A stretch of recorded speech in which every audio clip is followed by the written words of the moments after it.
Welcome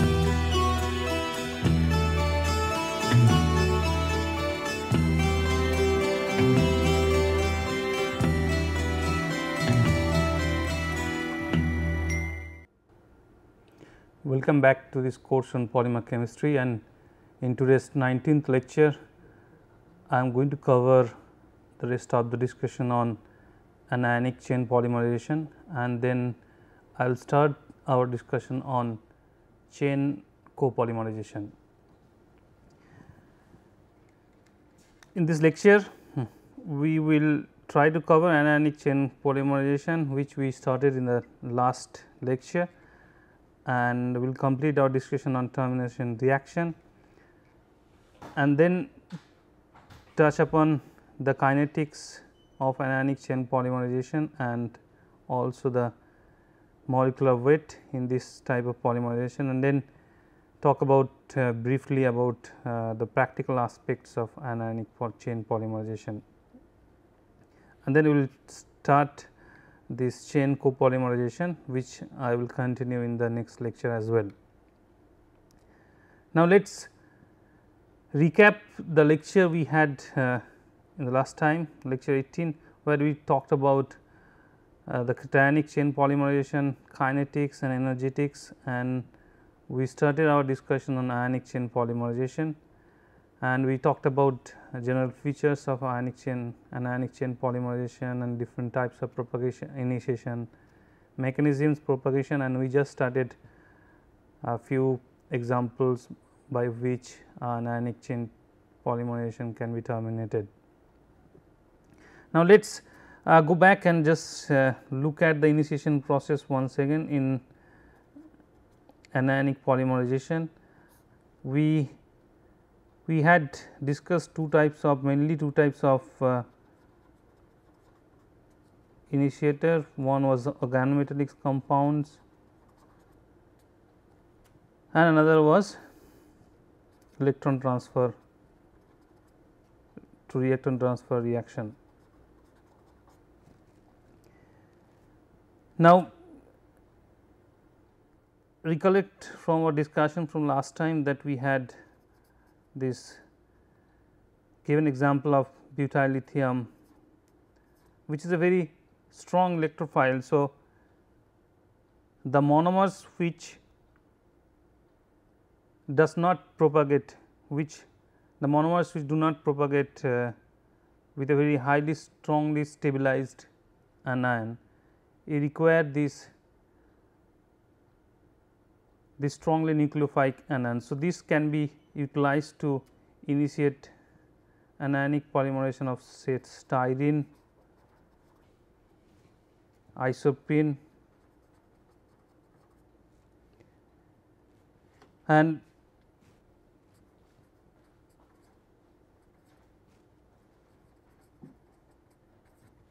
initiator like this, which are medium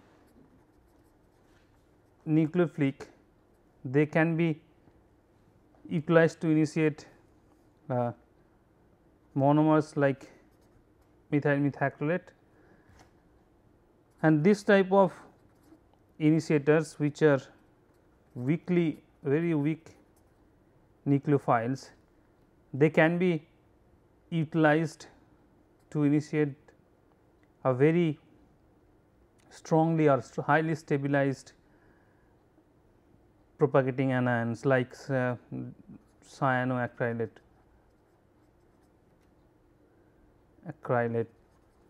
because cyanoacrylate has two stabilizing groups.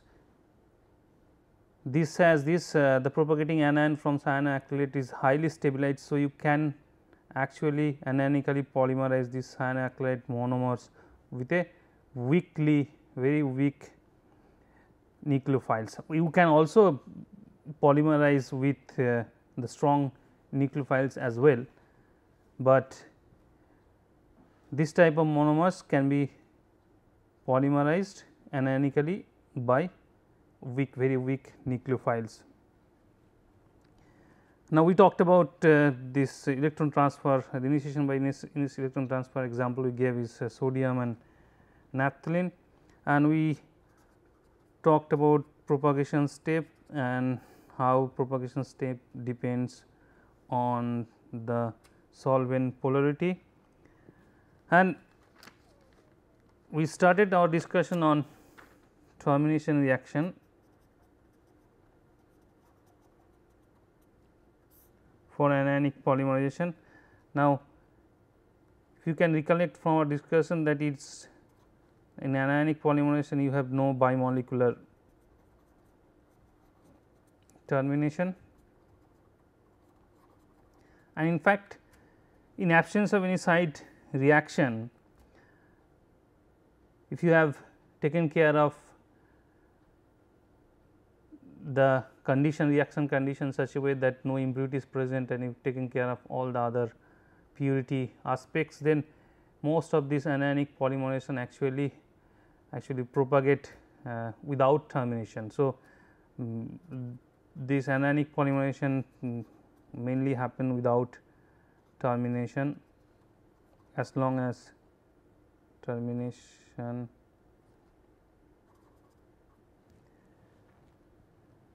as long you have inert atmosphere and extremely clean glassware and these things. Things like O2, CO2, they actually inhibit the anionic chain polymerization by forming peroxy or carboxyl anions, which are very weak nucleophiles which cannot reinitiate a new anionic chain. So, these are inhibitors. So, extreme care should be taken to remove this O2 CO2 type impurities. Now, you can deliberately, in most cases in laboratory we do terminate a propagating anion by adding some external reagent. For example, if we add in a polystyrene anion, you can add water and this chain gets terminated and you get OH minus, which is this is very weakly nucleophile. So, it cannot further initiate a anionic chain. So, reaction actually gets terminated in these steps. Now, utilizing this concept you can actually synthesize functionalized polymers, which are also called telecalic polymers, which we discussed in the last class. For example, if we terminate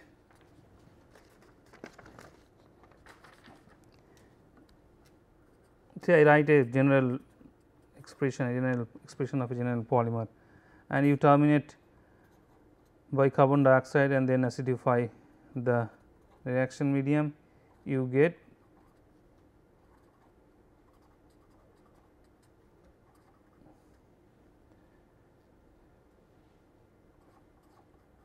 carboxylic acid.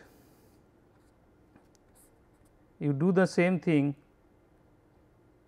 say with a ethylene oxide and then acidify, you get a alcohol. Now, you can even functionalize this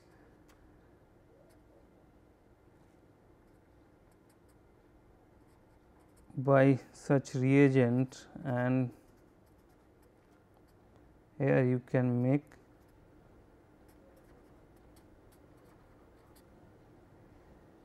a polymer with a functional group at the end. So, it can be utilized this polymer, which is also known as macromonomer, because it can act like a monomer and start the polymerization once more time.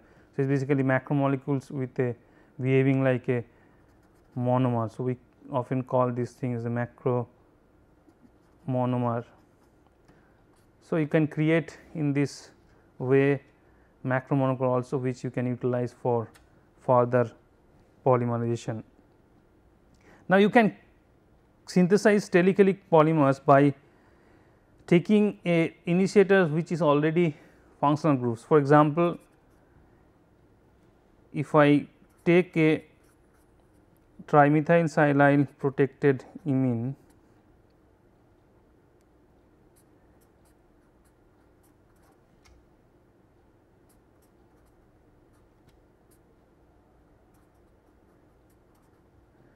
now you can initiate a polymer chain and at the end you can terminate the chain and then by acid hydrolysis you can make a amine terminated polymer.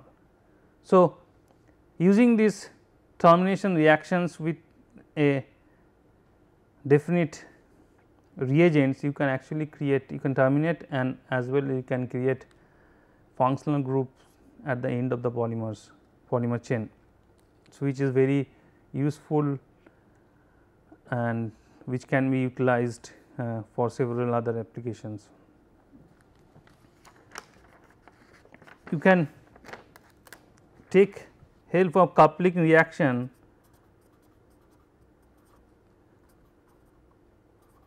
and you can make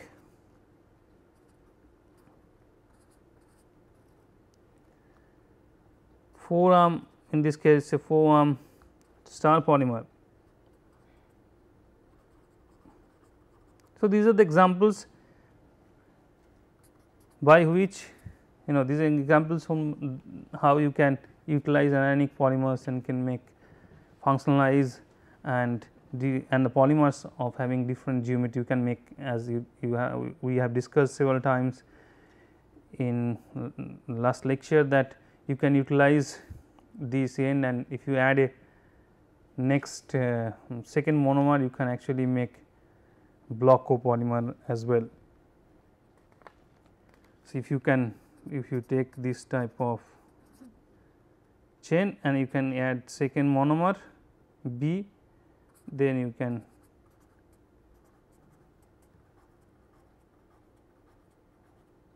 make a block copolymer.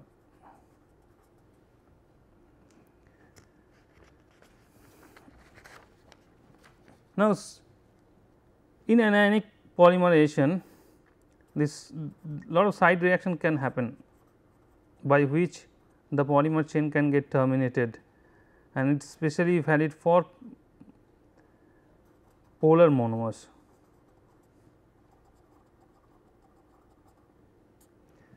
For example, if I take a acrylate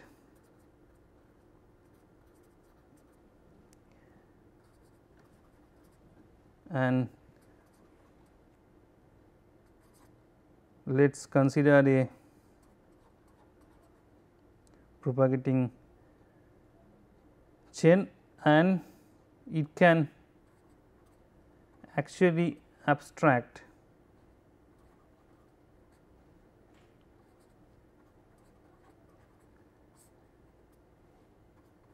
hydrogen and this chain can get terminated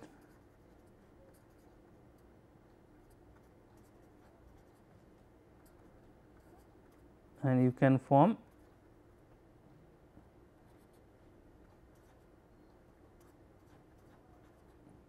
this can now reinitiate the polymers by which it can form branches. So, this one chain can get terminated by this side reaction and you can form a branch in another growing chain. Now, that is not applicable for monomers like methacrylate where this hydrogen is absent, but methacrylates actually can participate in several side reactions. For example, if I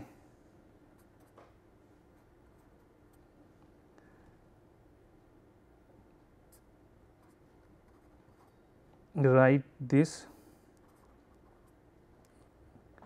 say let us say example of methyl methacrylate.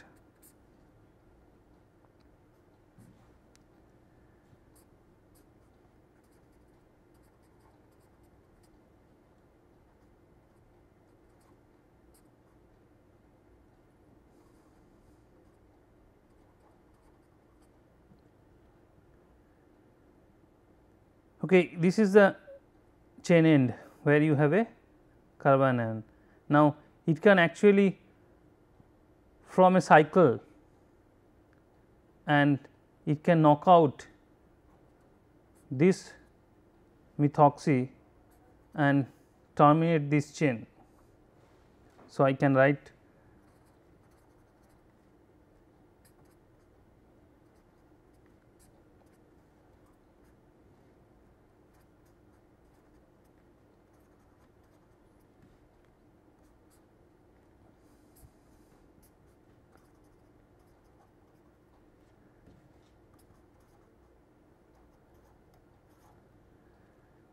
now this is a dead chain. So, the chain get terminated and this is a weak nucleophile as we discussed earlier.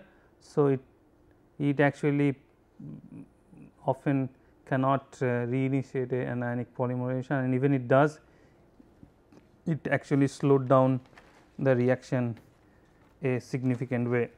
Now, another side reaction which is very possible, very prominent in case of methyl methacrylate is as follows. It is actually a reaction on the monomer, not on the polymer. This is a reaction monomer with the initiator molecule itself. Now, it can do a substitution reaction here, substitution nucleophilic reaction here and form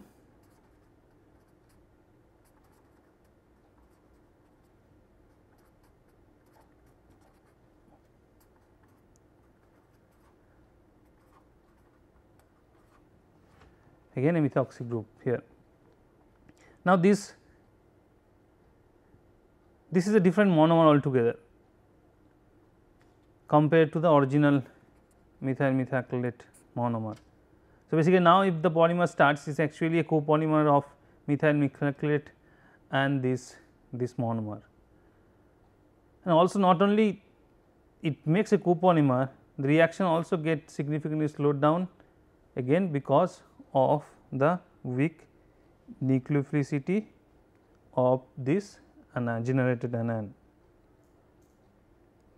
Now, if the reaction is slowed down, then the dispersivity problem comes, the polymers becomes much broader and the leavingness becomes difficult to maintain. So,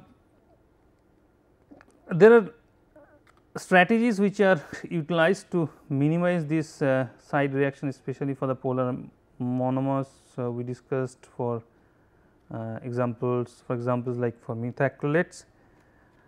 Now, if to slow down this reaction, one strategy is used very often is to make take a bulky anion initiator.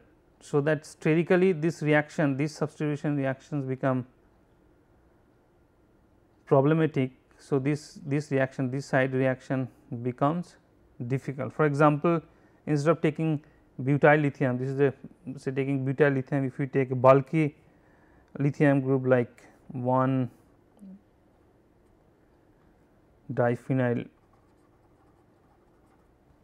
hexyl lithium or say cumyl lithium. Now, in this case, because these groups, this R group in this case are very large in size, this reaction, this side reaction of substitution nucleophilic reactions becomes slowed down difficult. So, you can actually suppress this side reaction. If you think about the side reaction, that intramolecular cyclization reaction we just discussed here. And now, fortunately, the activation energy for this reaction, activation energy for this reaction is higher compared to the normal propagation reaction. So, you can take advantage of that difference in activation energy and you can decrease the temperature. Now, if you decrease the temperature, both the normal propagation and this intramolecular cyclization slowed down, decreases, but because the activation energy for this cyclization reaction is higher. So, the drop in rate of this cyclization reaction is much higher compared to the normal propagation reaction. So, in that way you can actually minimize this side reaction. Another way to minimize this sort of side reaction is to use little polar solvents like THF. In that case you get solvent separated anions, initiator molecules. So, you can actually combine these three strategies like using polar solvents like THF and do reaction is at much lower temperature, say like at minus 78 degrees centigrade, and use bulky initiator.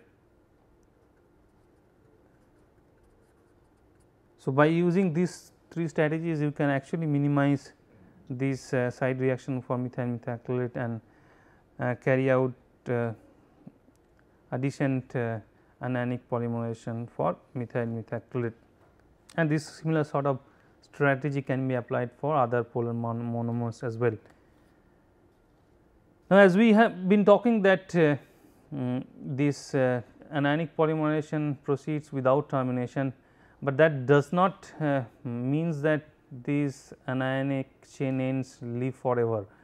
There are some intrinsic self termination steps possible, which are actually very slow and extremely slow.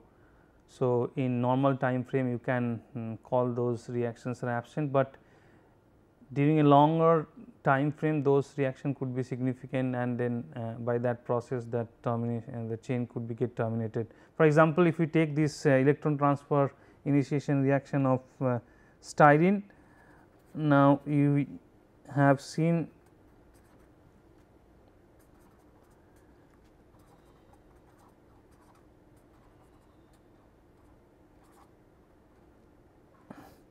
now you can undergo a hydride elimination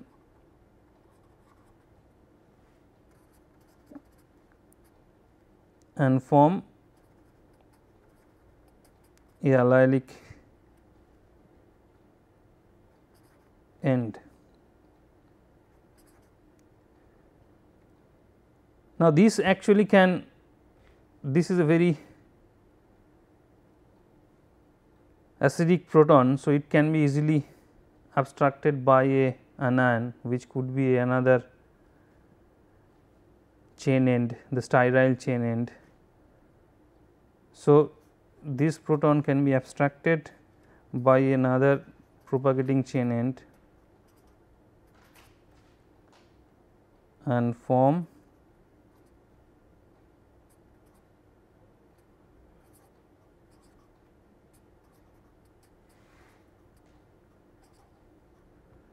now this is unreactive molecules. So, this is one example by which that polystyryl anion is self terminating and finally ending into a unreactive or terminated polymer chain. But these reactions are very slow, as you can see that hydride elimination is always slow, and if you compare with a cationic polymerization we talked about, in that case it was actually a proton elimination which was comparatively much easier to things to happen. So, in comparison to a cationic polymerization and anionic polymerization, anionic chain ends are much more stable compared to a cationic chain end. So, in anionic chain polymerization you actually consider that this polymerization happen without any practical termination steps.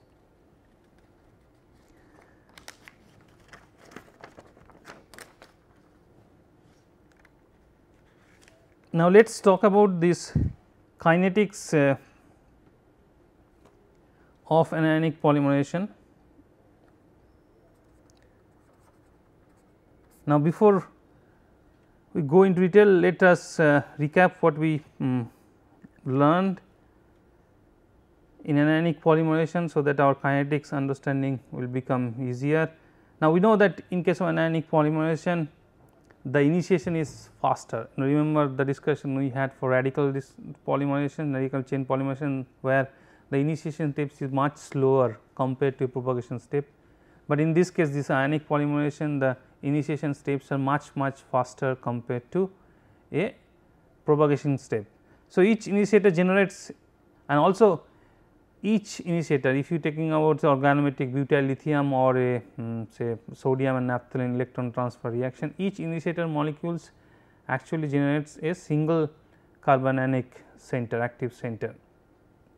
So, basically number of moles of initiator is basically will produce same number of moles of polymers at the end of the reaction. The chains are initiated at once because the initiation steps are much faster. All the chains are initiated, at a go. So, this all starts together, and all the initiators actually get consumed before propagation reaction actually starts. And as you can now visualize that all the chains now, after the initiation is complete, all the chains will grow simultaneously under identical condition. And unless we have any impurities or we want to stop or terminate the reaction by adding some agent, there is no termination reaction. Actually, there is no or very little depolymerization reaction depending on the sealing temperature of the polymer as well. So, we can write that K I is much higher than K P, rate constant for the polymerization, and rate of polymerization, which is again the standard way of writing K P, and again it is a, as we can remember the discussion for radical polymerization, you can write it is a bimolecular reaction between a monomer and a carbanionic chain end. So, you can write monomer concentration and the concentration of all the anionic species present in the reaction medium. Now, what is A minus? The concentration of all the anionic species present in the reaction, it is same as the initiator concentration, because as we discussed that each initiator actually initiates one chain. So, the concentration of the anions would be same as the concentration of the initiator molecules. Now, this expression is satisfactory for homogeneous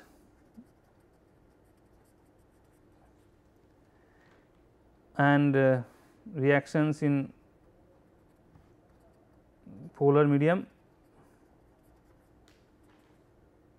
In non-polar medium, what happens, there is a possibility that the initiator molecules can aggregate. For example, if you take a butyl lithium in non-polar medium, it can actually aggregate, and that depends on which butyl group you are taking. A number will vary from 4 to 6 or something. So, what is to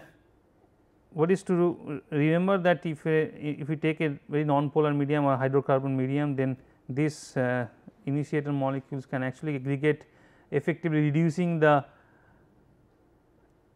concentration of the available initiator, which means this you have to compensate or you have to take care of that correction in the concentration of initiator terms to actually get the rate of polymerization. And as you can visualize or you can explain that because there is no termination reaction and the generation of initiator or the initiation is much faster, the concentration of these anionic species are much higher than a radical polymerization. For example, concentration of anionic species is almost like 10 to the power 5 times higher than m dot in a radical chain polymerization, which makes R p for anionic is much higher than R p for radical, and that is why these anionic reactions get over in very short time and even in few seconds. Sometimes reaction is so fast that in a fraction of seconds this polymerization is completed. Now, what is the effect of solvent? We have discussed earlier that the solvent plays a very important role in terms of rate of polymerization of this anionic polymerization, especially in case of anionic polymerization. Now, let us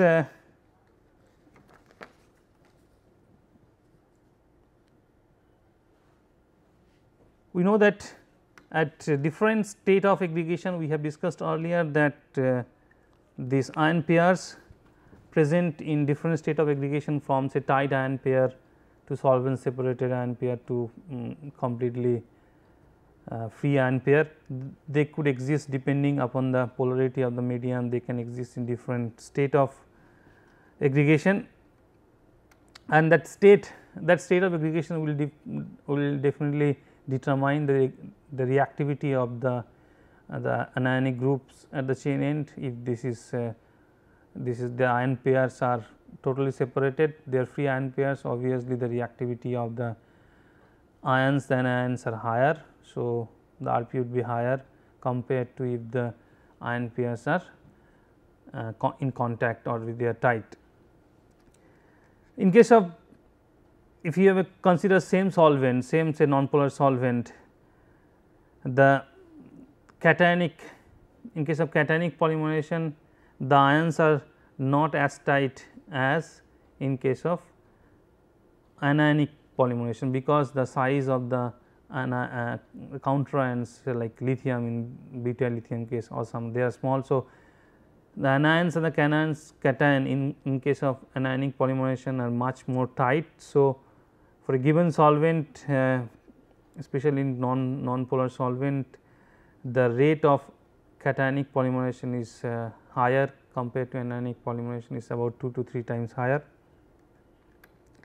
And because in case of anionic polymerization, they are in non-polar medium, they are tight. So, effect of solvent polarity, if you increase the polarity for both case cationic and anionic, the effect in case of anionic polymerization is much higher, because to begin with they are much tight, and if you increase the polarity they can be free. So, the reactivity goes up. And if we talk about the effect of counter ion, so let us consider first the polar solvent. If you consider polar solvent, that means the ions are either solvent separated or they are free anion, and in that case the solvation, the separation, ion separation is more feasible for a small ion like lithium, a small cation for lithium, because lithium will be much more solvated in a polar solvent compared to a larger size ion cation like cesium cation or a potassium cation. So, if you are talking about a polar solvent, then small counter ion, counter cation will help in separating those ion pair, and hence the reaction rate would go up.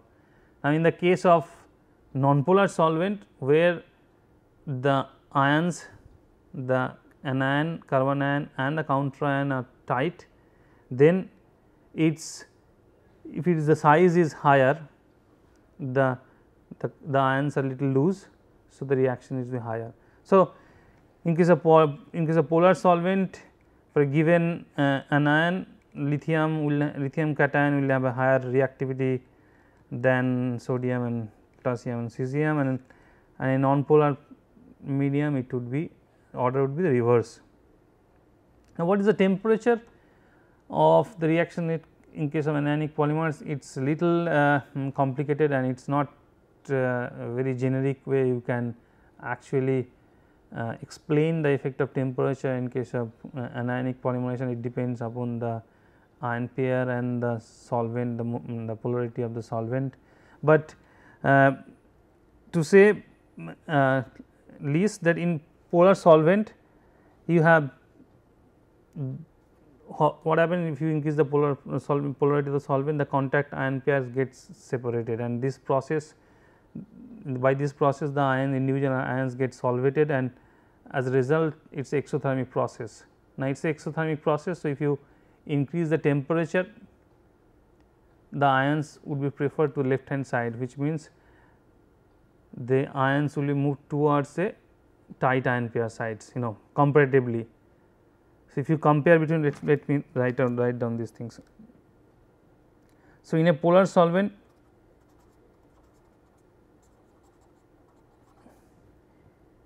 you have say contact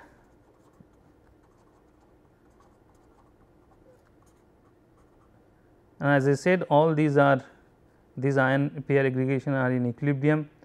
There always a very fast equilibrium exists between these two. So, a solvent separated ion pair. As you know, this would have higher reactivity and higher reaction rate compared to this, and this have exothermic reaction. So, if you increase the temperature, what happen? This goes to left hand side. So, by and increase the proportion of contact ion pair in this equilibrium, and by that it decreases the rate of the reaction.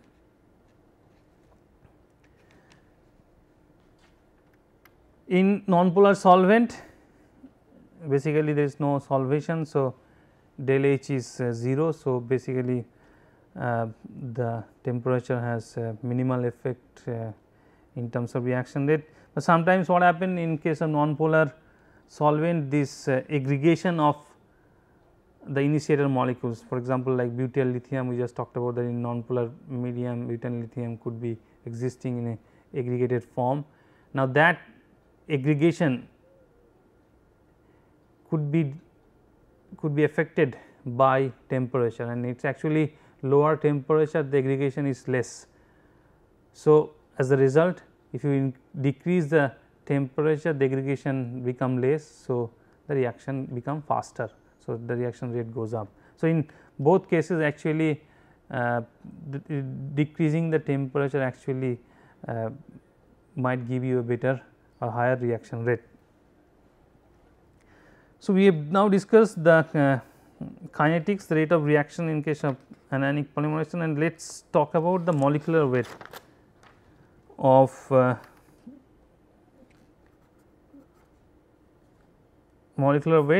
the resulting polymers in anionic polymerization. Now, we know for a chain polymerization how we define the molecular weight, how we calculate is the moles of monomers consumed divided by the moles of polymer chains produced. The moles of monomer chains monomers consumed will given by the conversion multiplied the initial concentration of the monomer, whereas the moles of polymer chains is nothing but the moles of initiator molecules present at the beginning. Now, we will have to add a factor k, where k is 1 for case of initiation, where each initiator molecules forming one chain. like butyl lithium case or organometallic case, where each initiator molecules are actually forming one chain. Now, in case of electron transfer initiation, two, remember the sodium naphthalene case, actually two initiator molecules are forming one chain. So, you have to multiply the factor 2 for that. So, for normal in most cases k is 1, and there are cases like the initiation by electron transfer reaction where you have biradical, a chain grows from both the sides. So, basically the number of chains actually become half, effectively become half. So, the molecular weight becomes twice. So, k is 2 for initiation by electron transfer initiation.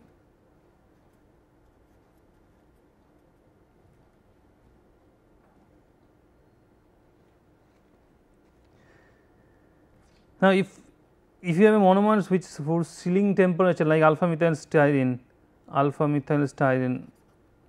which are very few, where whose sealing temperature is very low, then you cannot just use this as such, then you have to consider the depolymerization reaction as well. But in most of the cases this sealing temperature is quite high compared to our reaction temperatures. So, those depolymerization reactions do not contribute at all. So, we do not have to worry about the backward reaction. So, we can use this expression to determine the number average degrees of polymerization in anionic polymerization.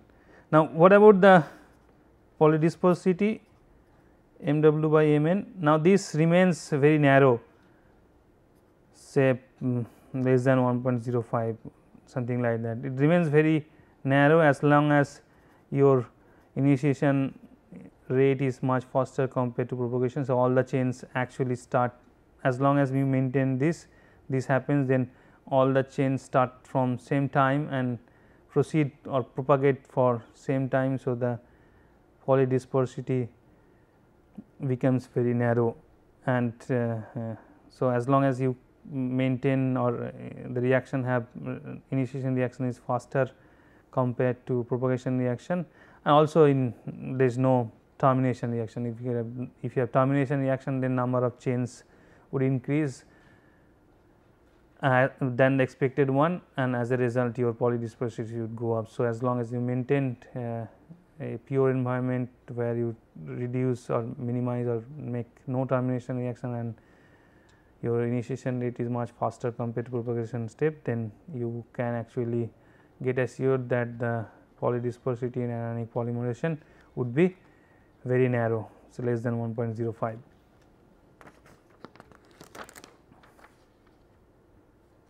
So, let us now compare a few practical consideration. Now, we know that we actually know all these things, but just to conclude this anionic polymerization part, in practice what we need to do, as we have seen that the anionic polymerization is very susceptible to the impurities presence like oxygen, carbon dioxide, water, or if there is moisture present, it immediately will kill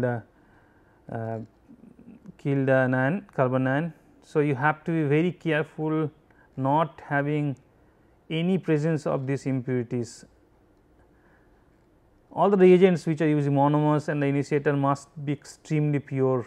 There should not be any other impurities, because the anionic carbon ions are very reactive. So, they can actually react with those impurities and get terminated. Now, to create a inert atmosphere, we typically use nitrogen and argon in the lab. So, the nitrogen and the argon you are using in the lab to create an inert atmosphere, that has to be extremely dry without moisture and extremely pure, and that is a really challenging job for the scientists who actually practice this anionic polymerization. There are several columns through which they send these gases before they actually can utilize these gases to create the inert atmosphere in the reaction environment. And your glasswares has to be cleaned. In practice, they actually the scientists who actually carry out an anionic polymerization reaction, they actually flame dry, which means they actually heat the glasswares under flame and then apply vacuum continuously. So, any oxygen, any moisture which was absorbed or any impurities which was there in the surface of the glassware, they get cleaned up. So, as you can now recognize that it is not a very simple reaction to carry out in a large scale, in industrial scales, where maintaining all this purity, all these reaction conditions are very difficult, and as also these reactions are typically done at sub-ambient temperature. So, maintaining in a large scale industrial setup is quite difficult. So, as you expect that commercial applications of anionic chain polymerizations are limited, and they are not used for making many polymers, and they are only utilized for making specialty copolymers and some molecular standards where you would require a very narrow dispersion, which you can utilize for using standards as a molecular weight standards, which you can use for molecular weight determination. So, then the end of this module of chain polymerization, let us conclude with just a few basic comparison between the radical and anionic chain polymerization we studied. And we know that anionic polymerizations are very susceptible to impurities, whereas radical chain polymerization are also sensitive or susceptible, but not to that extent of this ionic polymerization. You can actually afford to have some degree of these impurities in case of radical chain polymerization, and that is why these radical chain polymerization are utilized in industry in large setup much more frequently than the ionic chain polymerization. And ionic chain polymerization are very sensitive to solvent polarity, as we discussed for last 2 lectures, and especially for anionic polymerization. Radical polymerization are not sensitive in general, but there are some polar monomers which can be sensitive to solvent polarity, but in general radical as long as the monomers are soluble in the solvent you are using, your reaction should proceed well. Ionic reactions are generally carried out ambient or lower temperature, as we have discussed. The activation energy for radical reactions are much higher compared to the ionic group polymerization, which are very low and sometimes negative. So, as a result, radical polymerization are done at comparatively higher temperature and typically higher than 50 degrees centigrade in the lab and the industry, and this is obvious that radical scavengers stops radical or inhibit radical polymerization, whereas it has no effect on ionic polymerization. And this is why you take trouble of all these reaction conditions for ionic polymerization. These ionic polymerizations can be easily employed to tailor made copolymers like block copolymers, graph copolymers, which have a very niche applications where you do not need in a larger quantity, but in small, if you require a small amount, then you can utilize this anionic polymerization or cationic polymerization, especially anionic polymers, which are very useful to making block copolymer. Okay, with this we come to the end of this module on chain polymerization. What we now start is chain copolymerization. So, let us start our discussion on chain copolymerization.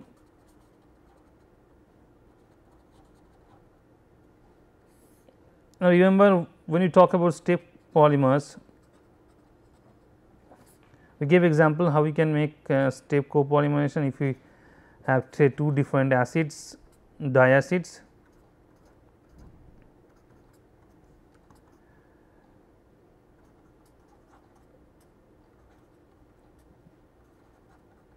You can react with a diol and make a polyester in that case is a copolyester because it has both R dash and it actually consists of two monomers, two different diacids. Now, as you can anticipate or you can realize that in case of step copolymers, the final copolymer should have same monomer, same ratio of the monomers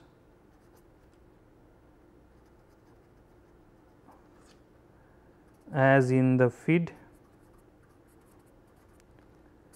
because as we know that to make a high molecular polymer in case of step polymerization, the conversion has to be close to 100%, and if its conversion is 100%, all the monomers actually are in polymer. So, what is the feed ratio of the different monomers has to be same as in the polymers as well, copolymer as well. And we also know that chain step polymers actually is equilibrium polymerization, where the reaction is slow and different shapes are different sizes of oligomers or polymer are in equilibrium. So, at the end you invariably land up in a random copolymer, random arrangement of these two monomers, two monomers, unless specific cases where the reaction rates are very high, for example, reaction between acid chloride and alcohol, and if you take out that if you take out the resulting polymer from the solution, then there is a possibility that you can get the arrangement of these two monomers other than random, for example, block nature. But in normal cases, in normal case step polymers always gives you random copolymer. What happens in case of chain copolymerization? So, if you start with two monomers M1 M2, you can have M3, then typically we write tar polymer, and there are mostly three types of arrangement. So, if you consider M1 and M2, there is three types of copolymers you can have, which I think I have discussed in the first lecture in the introduction. One, this M1 and M2, the two monomers can get into the copolymer chain statistically following a statistical law, and one of the laws could be the Bernoullian statistics, which is basically nothing but the random arrangement of these molecules without any bias. So, like there is no bias on the incorporation of the two monomers one after one. So, there could be other statistical law which the monomers can follow, but this is one example which actually gives a complete random arrangement of these two monomers. So, this is statistical copolymer,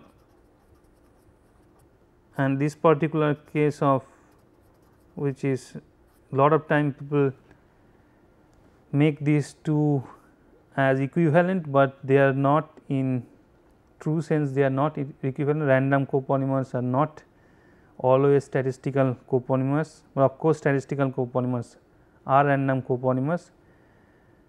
Only the statistical copolymers which follow this law, they are called random copolymers, which are very common anyway. Most of the statistical copolymers are random copolymer, but not always.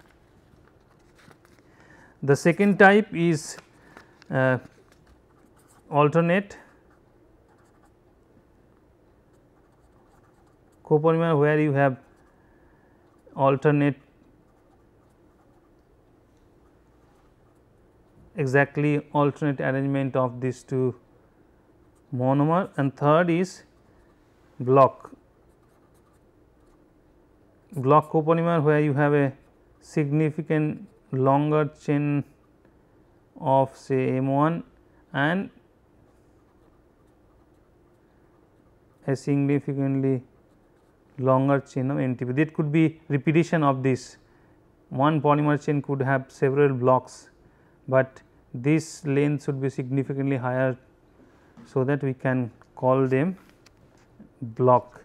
Now, block copolymers also could be different types, like linear, the type we just showed. It could be graft block copolymer, where you basically have one chain A all from M1 and with side chain of M2. It could have brass arrangement, where basically we project it to two dimensional, where you have a surface of A and the brasses are hanging of the other monomers. So, you can basically extend this graft polymer into another dimension to get brass copolymer. So, these are all basically block copolymers which have a long sequence of two different monomers. Now, why do you need copolymer? What is the utility importance?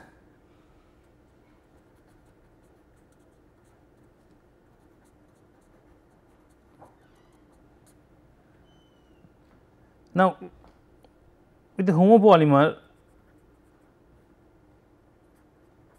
we all example we talked about polystyrene, polymethyl methacrylate, polyvinyl acetate and all these things. Actually, you can, the options are very few. You know, in true sense, you can have only a set of homopolymers, not much. You can actually name a lot of homopolymers, but they are all the homopolymers. So, your options are limited with homopolymers. If you make copolymers, if you take M1 and M2, then you can choose from that monomer set and get several combination of M2, M1 and M2. And not only that, for a given set of two monomers, you can make different composition 0, 100, 10, 90 to 90, 10 and different composition. So, not only you have choices of choosing two different monomers from a set of monomers, also you have a choice of making different composition of this copolymer as well. So, basically there is an unlimited number of polymers you can copolymers you can make, or polymers you can make by using copolymer. Now, you can argue that you can mix these homopolymers or make a blend. You can always argue that okay, I have all those homopolymers, now I can mix them in different proportions to get the composition of what I want, which will finally give the same composition which you might get in the copolymers. But what happens if you start with two different homopolymers and mix them, a lot of time they do not mix. You know, we will talk about maybe in later part of this course, that polymers usually high molecular polymers, they do not exactly mix well. So, what happen, you require a combination of homopolymers or combination of monomers. So, to get a average or to the improved properties.